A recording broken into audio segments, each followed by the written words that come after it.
Thank you, Mr. Chair. I rise in favor of my amendment, which will require the CDC to produce a report to Congress on the number of visitors denied entry under the Biden administration's vaccine mandate for all incoming international air travels and visitors to the United States. This simple, straightforward amendment will provide transparency surrounding this ludicrous and unscientific vaccine mandate put in place by Joe Biden's bureaucrats.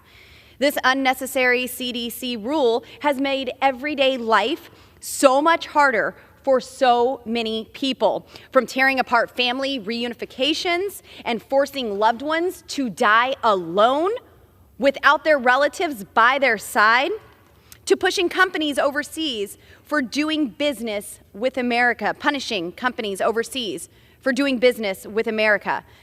Just a few short stories from my congressional office has come across to include the mother of a Dutch tourist who died on the Appalachian Trail was unable to come home to the United States to collect her dead son's body.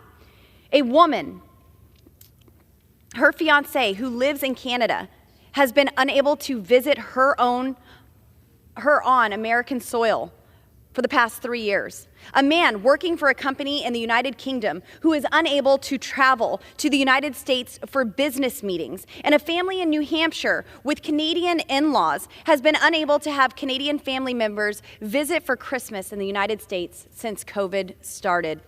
My amendment will require the CDC to account for these stories and countless others who have felt the negative ramifications of this rule.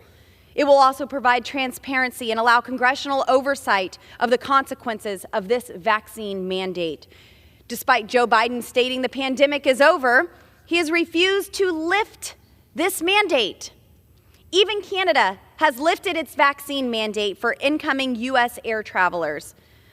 Other than a few countries around the world run by dictators, the United States of America is literally the only country left that is imposing this unscientific and immoral COVID vaccine mandate on our visitors. Of course, if you cross our southern border illegally, there's no such mandate. And we know of about 5 million who have done just that. Simply put, COVID is over. It is time for us to rejoin the free world. I want to thank my friend and colleague, Representative Thomas Massie, for his work to end yet another vaccine mandate. I'm proud to be a co-sponsor of this legislation, and I strongly support it. I urge my colleagues to support my amendment and to vote in favor of the underlying bill. And with that, Mr. Chair, I yield back. The gentleman